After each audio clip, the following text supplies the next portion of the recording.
extraterrestrial in nature, we've realized that the information that we ought to share with each and every one of you should be of such a nature so that you can adapt it into your terrestrial lives. As such, allow me to indicate that this interaction will have two parts to it. The first part shall deal with some of the ideas of what you call us extraterrestrials, to answer a few questions that many of you have been asking about our different species. The second part shall deal specifically with many of the ideas and desires that each and every one of you have expressed with regard to attaining success in the endeavors in your life, to know that you can create this success in very specific, very clear ways without a lot of struggle, without a lot of strife, with clear consciousness, very, very simply.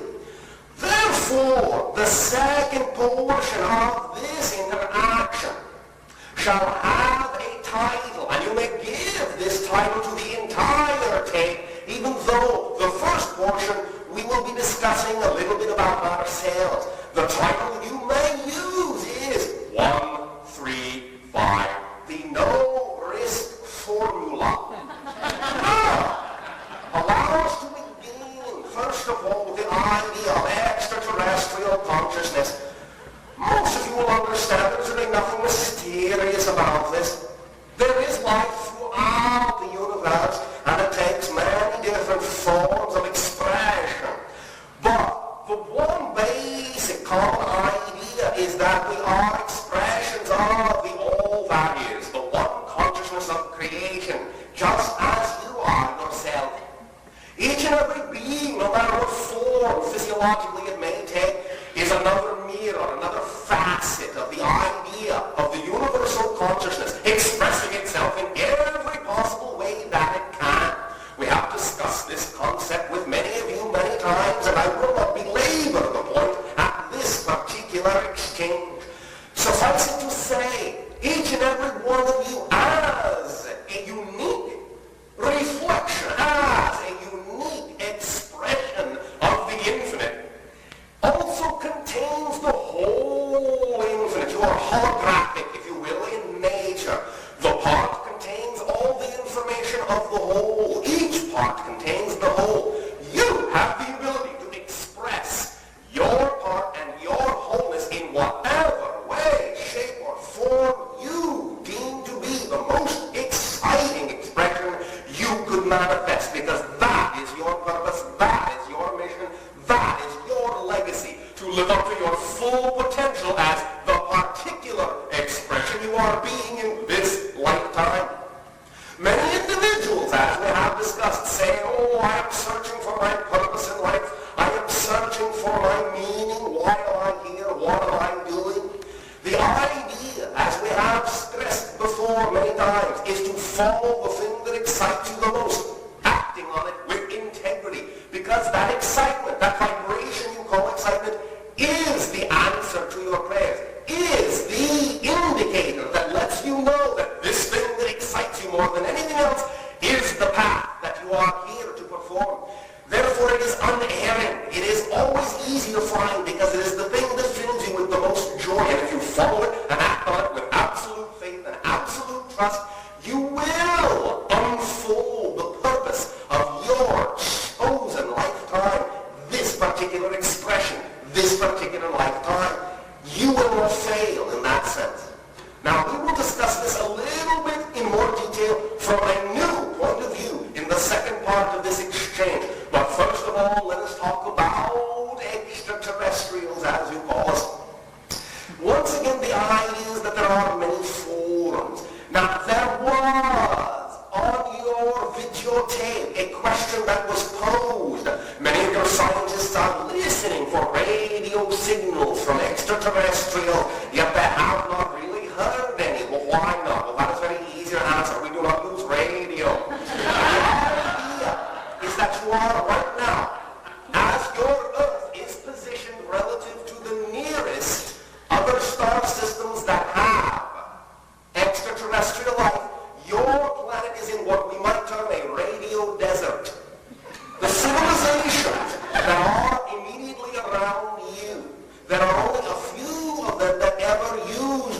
to begin with. They are long past their radio history. No longer do they give off radio wave signals from their planet for you to pick up. The civilizations that are, let's say, relatively close to your civilization that are still using radio have not been using radio long enough for the radio signals to have reached you yet and will not reach you for quite some time. Your civilization is on the verge of not using radio anymore. The idea also is that there are many forms of electromagnetic communication that can be done in what you would call tight band communication. In other words, the form of communication that is laser-like and does not leak into space for other civilizations to pick up. So you are on the verge, as a technological civilization, also of dispensing with radio waves. And therefore you, as a planet, will also be radio silent for the most part. In the very near future, perhaps within what you may term the next decade or two at the most.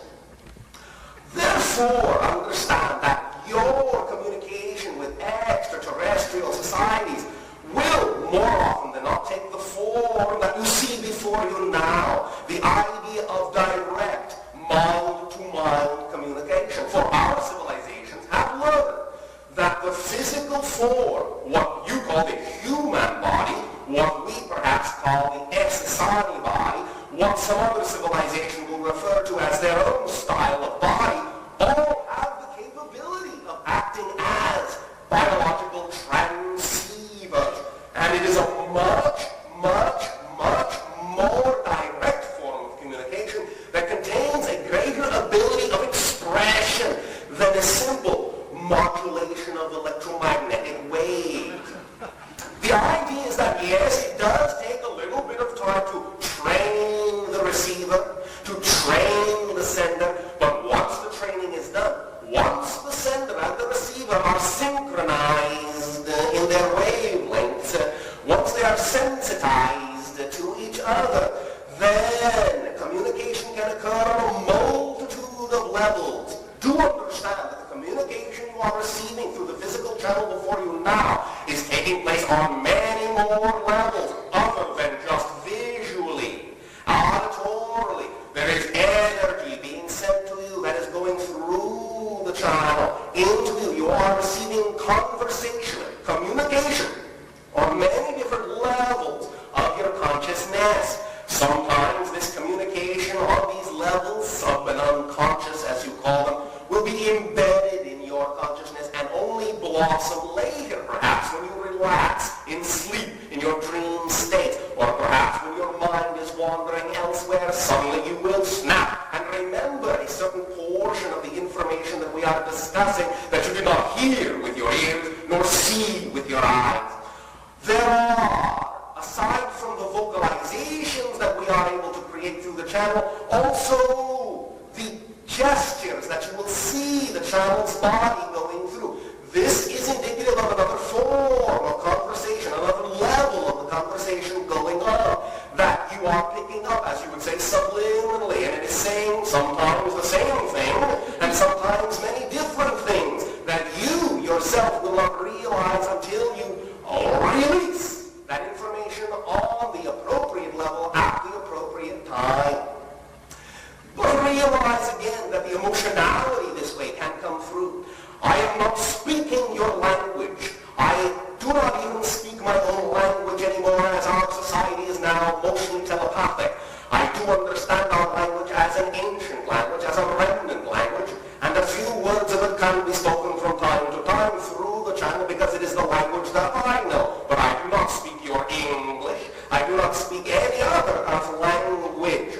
What is simply happening is that my mind, my thoughts, my consciousness, my frequency is now synchronized with the thoughts and the mind and the consciousness and the frequency of the channel before you, and you are receiving a translation of my thoughts. The channel is now acting much in the same way as your radio, as your telephone.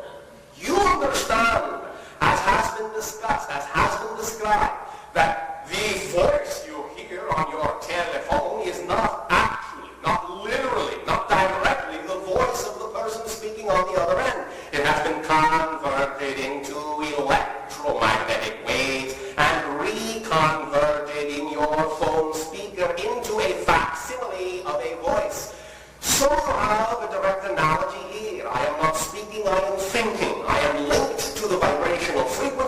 channel, we have synchronized, and therefore the channel is functioning as a model, as a translation device for my consciousness. But it is made out of the channel's energy. I am not actually directly there with you physically, as you understand that terminology. I am conducting a long-distance call through the channel's line. Do not worry, I will not send you the bill. Many individuals have discussed the idea of what you call UFOs. Of course, to us they are IFOs, because we know perfectly well that we are in them and what they are. So we are identified. However, let us simply use the generic terminology of spacecraft, if you wish, saucer, if you wish, or they are disc-shaped. Most of them are anyway. There are a few exceptions, but we will not go into that for now. The idea of spacecraft is simply that it is a resonating chamber, a resonating cavity, so to speak. It is a waveguide. For those of you that understand that terminology in your physical terms, in your physics terms. The idea is that we do not travel per se in the same way you understand space travel. We do not have a form of propulsion per se in the same way that you propel your rockets through space. We have created a vibrational resonance chamber. Everything in the universe is the product of vibration. You are the product of a certain frequency of the primal energy. We are the product of a certain frequency of primal energy, of creative energy. Everything has a signature vibration, if you will, by which it is identifiable.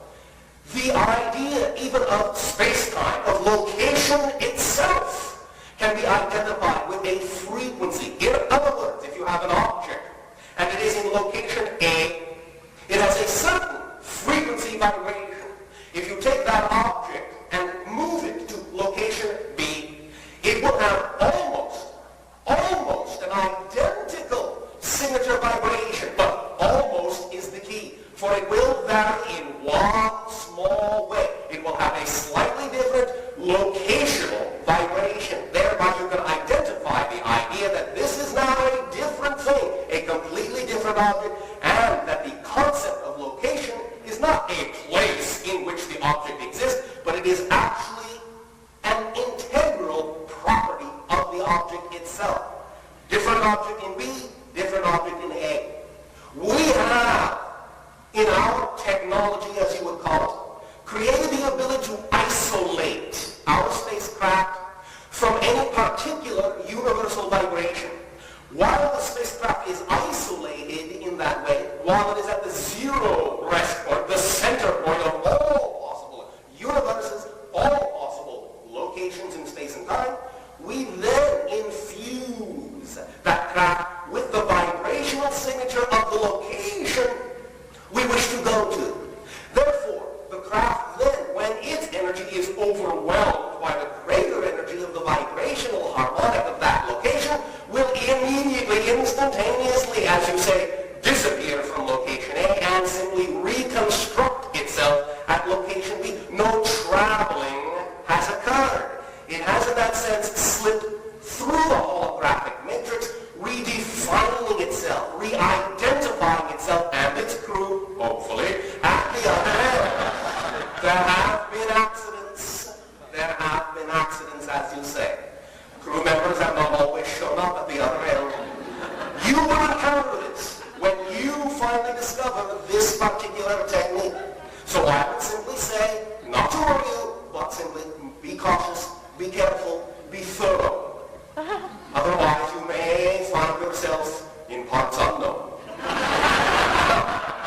Understand that this does not in any way, shape, or form violate the idea of traveling faster than light, which in a sense is a barrier for, or I shall say a definition for, the boundary of physical third-dimensional reality. We do not break the barrier of light. We simply avoid the issue altogether. By transforming ourselves into a higher dimension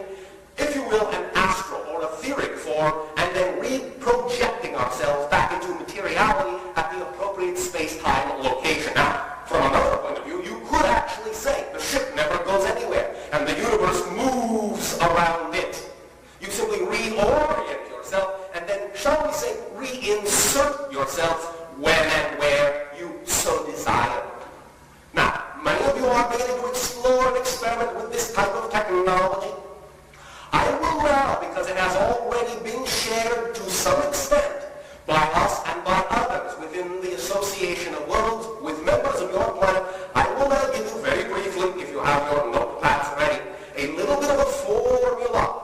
This will describe the idea that you would call the hull material of a very basic spacecraft. There have been many refinements in many civilizations that have, shall we say, improved upon this formula, but this is a good place for you to start since you are at the beginning of this type of technology. First of all, of course, experiment and explore the whole idea of vibrational tonality, and that will give you your navigational system. But in terms of actually generating an experimental substance that you can play with for a while and see what kind of properties you can coax from it, I give you this particular combination of elements, as you call them. Magnesium, 62.2%. Nickel, 12%. Copper, 9%. Aluminum, 8.5%. Silicon, 4.5%. The remainder is made up of what you would call argon at 3.8%. The idea is to form within an argon atmosphere a melted matrix of silicon into which you then infuse the powdered form of all the other elements I mentioned in their proper ratio, creating not an alloy, but a matrix embedded in the silicon substance, allowed to cool. The correct amount of argon will inject itself simply by being present in the atmosphere in which you have melted, shall we say, or liquefied the silicon. Have fun with that. And great joy in your discoveries.